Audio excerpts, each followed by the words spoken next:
Do you ever find yourself thinking, is this all there is to life? There has to be more than this. In this video, I'm going to share with you some useful tips that will help you to start to find meaning in your life again. When you've reached that moment in your life where you're thinking, what's the point of all of this? Why am I even getting up and going to work? I don't feel like it's worth it. I just still feel like down and stuck, and I just like feel like I'm existing. And I specialize in helping men, particularly over 40, overcome emotional burnout. And I help them to feel like that there's a purpose to their life. I also help them to find passion in their careers when they've lost that fire in their belly, when they've lost that drive, and they're just going to work because they have to go to work. So I recently coached a client that got to a point in his life where he kept asking himself this question that many people have probably asked themselves. So he was feeling low and he didn't know why, which is most people don't really know why they're feeling low. They just feel down. And I was like, when does it start? And he goes, well, it's there all the time. And I like specifically, like when you wake up, what part of the day do you start to notice where you're going down that slippery slope where it's all going downhill? And he said, when I wake up in the morning. And what's the first thing that you notice when you wake up in the morning? He said, just feeling shit. And he's saying anything to yourself? He's like, not particularly, no. Just think about it. You wake up in the morning, you're feeling shit. What's the first thing that crosses your mind? And he's like, first thing that crosses my mind is, what's the point? Is there any point to this? Like just getting up and going through the same day every day. If this has ever happened to you, or you know somebody that you care about that's feeling this, stick around, because I'm going to share with you a concept and an opportunity that may help you or somebody that you care about to break free from this way of thinking. Because when you get to that point where you're questioning your life and you're trying really hard to find meaning in everything, and it just feels empty, life feels empty, and you're like looking at people around you and you're seeing that other people may be looking like they're getting on with their life and everybody is doing better than you. And society often tricks people into thinking that it can make us believe that the point of life is to have a high paying job, a big house, a fancy car. But what if it's not that? What if it truly like isn't the things that you think you need that fulfills you? What if there are people out there who have all of this, but they don't feel like there's any point to their life as well? Because I work with people that have everything and they can't really pinpoint it to something that they lack, especially with people that have a lot of money. They feel guilty because I should feel good, but I don't know why I don't feel good. I have a good family. I've got good friends. Um, I don't have any money worries, but I just feel like there's no point to the whole thing. So it's not really about the things outside. So just take a moment and think about, what does a meaningful life look like for you personally? Because a lot of people don't even think about this clearly. They'll ask themselves like the question, or maybe you'll get asked it sometimes, like, what does it look like for you? And it can feel very awkward in that moment when you ask that question, because a lot of people don't really know. They might think that it's spending more time with their family, or pursuing or their passion, or making a difference in other people's lives. This question can sometimes be really difficult to answer, especially in that moment when you're feeling low, because you don't have the answer for those questions when you're feeling low. So it's not a good time to ask somebody, what do you really want in life, when they're in a shitbox of a feeling? So I'm sure everybody at some stage of their life has got to the moment where they said, what's the point? And if you sit down and you think about that for a moment, and if you get caught up in it for a long time, just trying to come up with some sort of answer, you're asking your own mind for an answer to a question, and your mind doesn't have the answer because it's a loaded question. Like, just think about that. Ask somebody, what's the point of their life? Ask a kid, what's the point of their life? It's a loaded question. You would have to really think about it, because you know that there's a lot more to their life than just one specific point.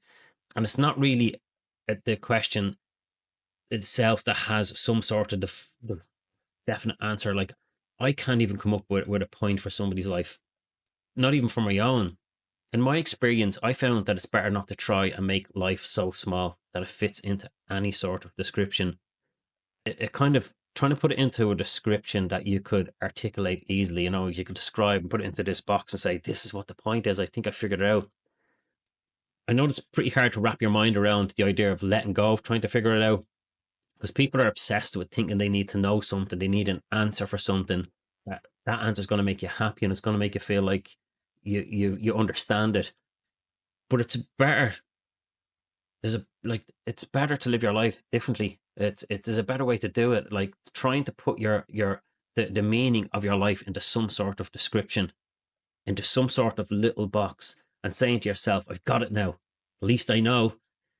At least I know what the point of my life is now, and and you give some sort of description, because that never really works long term. It will fulfill you for one moment to kind of put a point on your life where someone could say, oh, look, you've got a good family and a good job. For a moment or for a while, it will give you short-term gratification, but for long term, it's not very helpful to come up with a point for your life. It's very unlikely that you're going to come up with an answer anyway. An answer that would be big enough to motivate you for the rest of your life. So think about that. If someone's asking themselves what's the point of their life, if you were going to come up with some sort of point, some sort of description, it would have to be big enough to motivate them for the rest of their life. And the point of life isn't something that you can simply describe with words. It's far greater than that. And it's immeasurable. It's undescribable by any person. You're undescribable. There's so many different ways to describe you and your life and life in general itself. If I could offer you a tip on this topic that will make your life more peaceful and more enjoyable, it's this. Try your best just to let go of trying to define a single point to come up with for a description for your life, looking for that kind of answer. Stop wasting your time trying to compress your entire existence and your entire life into one meaning and thinking they're going to come up with some word that's going to describe it. You have to let go of that and allow it to be bigger than anybody's words, or otherwise it won't be worth living. It won't be meaningful enough for you to motivate you every morning to get up. If you did get the answer, you'd be like, is that all it is? After a while it would lose its value because it's small. It can never be smaller than everything else. Every other possibility, every other description. There's so many different people that can give you different descriptions of what they think the point of life is, but they're all only giving their opinions. Don't mistake their opinions for facts, and the words that they use, like, here's what I think your life, here's what I think the point of your life is. Just think about that for a moment. Imagine saying to a kid, here's what I think the point of your life is. And depending on who you ask, you're going to get a different answer. And also, depending on what mood they're in, they're going to come up with a different answer. If they're in a bad mood, they're going to come up with a different answer for the kid. If they're in a good mood, they're going to come up with a different answer. There's no distinctive answer for this. What's the point? But if you wake up in the morning and you're trying to find out what the point of life is, you might get stuck in that recursive loop. Just try it and see how it feels when you stop trying to figure it all out. And when you find yourself with that urge to go, yeah, but Paul, I need to know, like, you have to know. Like, there's probably going to be people watching this experts saying, oh, well, you need to have a purpose, you need to have a life. Like, just try this for a while. I understand the logical level of thinking that comes from, and to come up with some sort of point, but it would be better if you could come up with a point just to motivate yourself and change it accordingly to what drives you, because it's a vast question and has so many different ways of answering it. Instead of just going, okay, just give me something, tell me what it is, and I've got it, and I can continue on with my life. Loosen it up, open it up to possibility, and include all of the choices that's there. And in every given moment, you can expand your purpose, make it bigger, and you can attach it to something else. And you can come up with different points to your life. So I'm going to try and make it easier for you in this. I'm going to give you some sort of simple solution at the end of this that will give you something to do when you leave here, because I'm always solution focused. All my videos are solution focused. Instead of trying to understand, here's why you're feeling like this, here's top 10 reasons why you might have anxiety. That doesn't really help in a lot of cases. It is useful to understand what's going on, but at a certain point, it's like, okay, now I'm an expert on why I feel bad. Can you just show me how to change how I feel? So what's the point? When you ask yourself that question, just gently remind yourself that there's no specific point. Try it in that moment. Life in general is so much bigger than any point you could even come up with. And after this realization, after you get this realization that life is undescribable, when you need what you need to do in that moment is you need to focus on thinking about how can I learn how to motivate myself in each moment. Now that I'm not wasting my time looking for some sort of point, how can I learn to motivate myself in each moment to keep moving forward with enthusiasm and excitement? How do I create that storytelling in my head that life is worth living, life is great?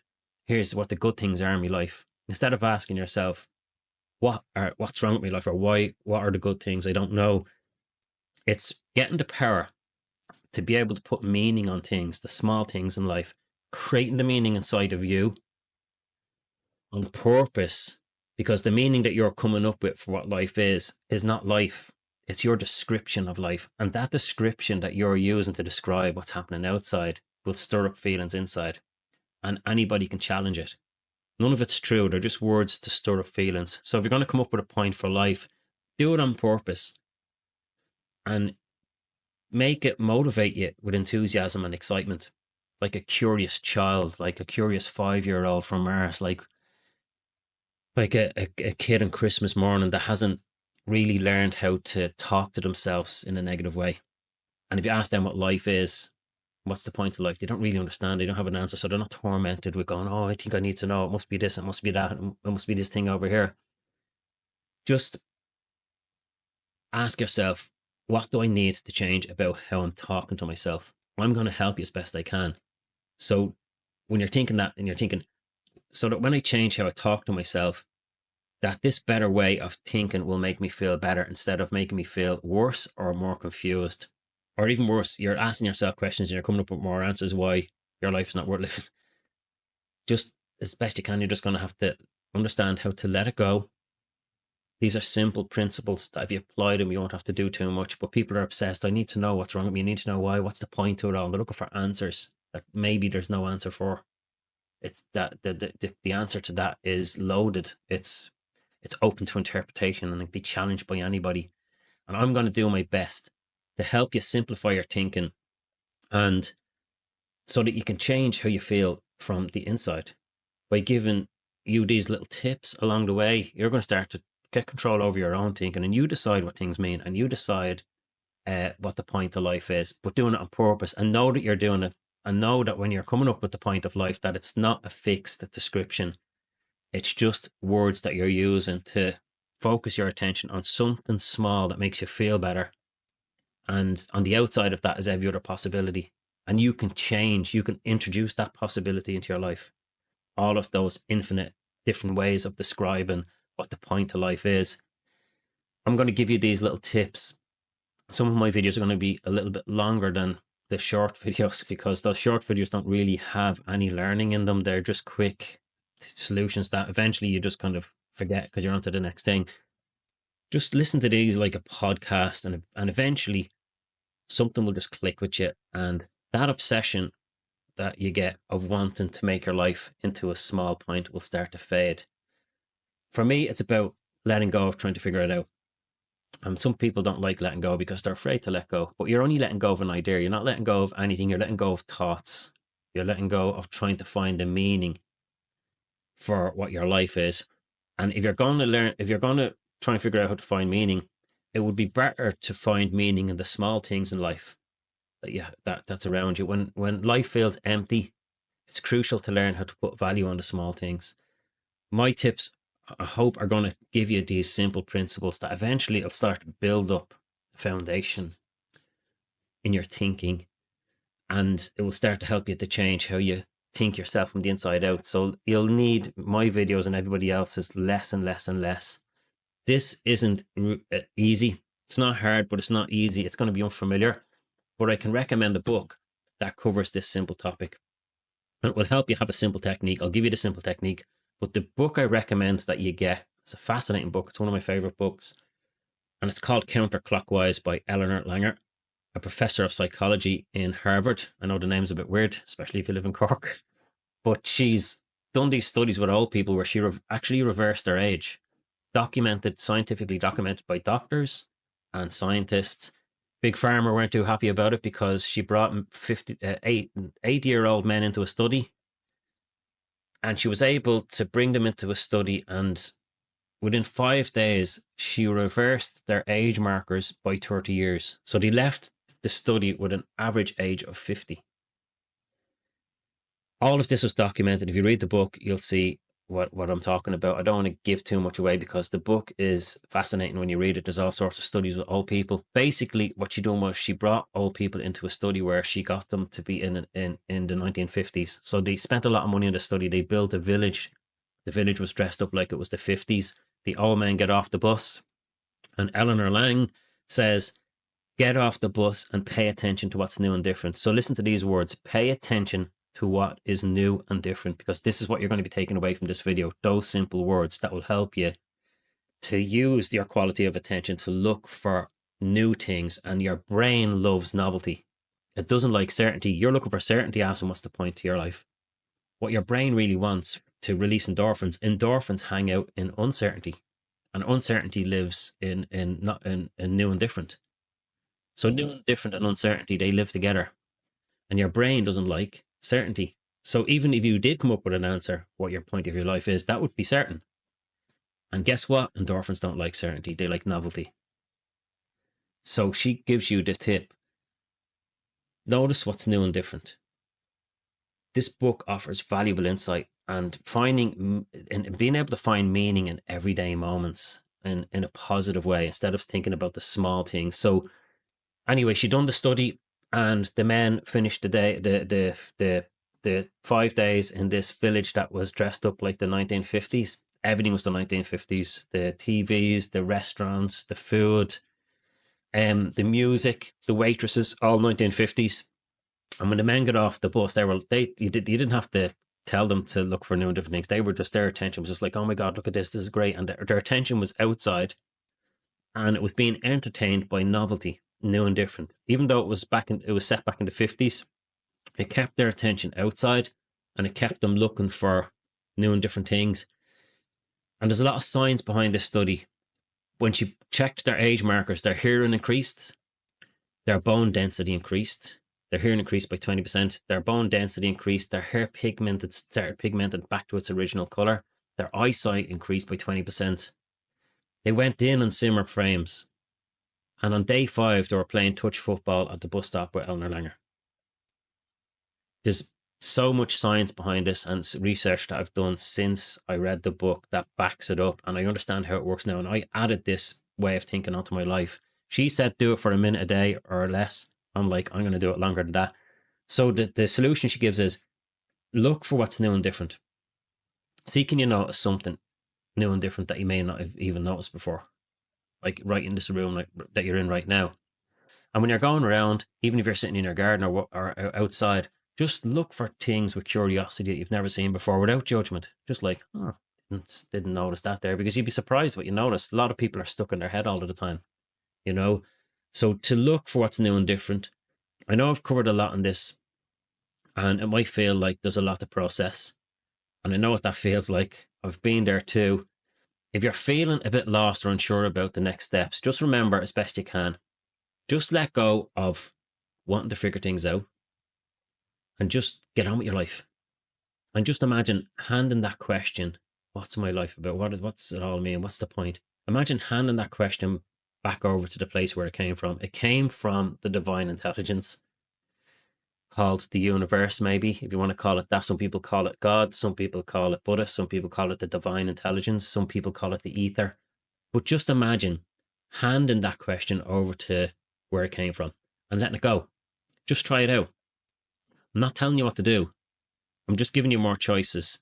So if Eleanor Langer walked in here and you said to her right now and asked her, hey, Ellen, I'm after watching this video that Paul is explaining all these things about, like, what's the point of life? What do I do now, though? She would say, simple, just pay attention to what's new and different. So go ahead and get the book if you can, or she's on YouTube and she's got a TED Talk and there's an audio book, which I listen to regularly because the studies in it are mind-blowing, especially with old people, where she got old people and she gave them in the old folks' home, and she gave these old people a plant. And she said to them, I want you to water pick the time that you want to water the plant. And the old lady would say, I want to water it at 6 o'clock in the evening, and I want to water at 6 o'clock in the morning. And these old ladies that watered their own plants, then she gave the other old people a plant and said, "Don't worry about it. Just put it on your window and let the nurse water the plants." A long study, but when they look at the results of the study, the people that watered their own plants lived longer than the people that didn't water their own plants. You have to think about that. Well, why that would be. Get the book, and it'll make more sense when you do.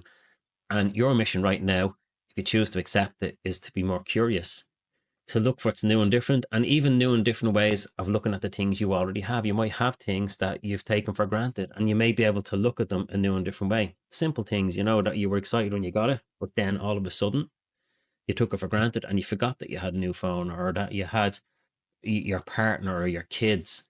Look at them a new and different way without describing them, without trying to label them, to the point where if you were looking at them, they would actually say to you, "What are you looking at with that stupid grin on your face?" And you're like, "Nothing. I'm just looking for new and different ways of looking at you. And I'm noticing things that I may have not noticed about you before. That's a nice top that you have on. I didn't realize you were so funny." There's things that are outside that you are not noticing. So begin now to notice things in your environment that you may have not noticed before. If there's already stuff there that look for new and different ways of looking at the things you already know. Even in the room that you're in right now, just look around. And then consider, now that I'm here in this room, consider, what may I have not noticed before? What's all the other things that I haven't noticed? Things in your life in general, even on the drive to work, or maybe just in your garden, just sit there and go, "Oh, I didn't know that plant was there." I actually, when I was doing this myself, I seen a tree in the garden, a colourful pink tree, that I was like, I didn't really notice that before. How much other stuff have I been missing out on? It was there for years. And I was like, "Has that always been there?" I was like, thought I was losing it. But I was so caught up in my head that I wasn't noticing things outside. And I was thinking, if I pay more attention to all of these other things in my life, then life may become more meaningful. And it did. If I just look forward to what's new and different and stop trying to minimize it all into a single point, So if you want to dive deeper into these topics, I'm sharing a lot of my personal experiences and insight through these videos on this channel. Each one is packed with solution-focused strategies that I've used myself and with my clients who've had similar issues and similar situations. And if you're feeling like you could use some more personalized guidance, I'm here for that too. I offer one-to-one coaching sessions where I can really dig into your specific situation. If that sounds like something that you're interested in, then head over to my website and request a free discovery call with me, Paul Campbell. And during this call, I'll explain exactly how I can help, and I'll help you to understand how you can break free from whatever you think is holding you back. You'll learn on the call that even when you're talking to me, you'll start to feel like there's possibility and that things can change. And remember, whether you're just watching my videos or you're considering one-to-one coaching with me, the goal here is the same. And it's this. It's to help you to better understand your purpose, how big your purpose is in life. It's not describable either. And to help you to light up that fire in your belly again, that passion, that curiosity, that adventure, and help you to find a little bit of peace in your mind. And when you have peace in your mind, it's easier to get motivated, it's easier to take the next step. So as best you can, take the next step, whatever feels right for you. Start taking some action. Do it now. Start taking some action. Don't wait and don't jump onto other videos and go looking for stuff somewhere. Start right now. Take responsibility for your life. Take responsibility for your thinking. It's your mind. I'll do my best to show you how to take control of it. Start taking action now towards getting control over your own thoughts. And in the meantime, me and my videos are here to support you along the way.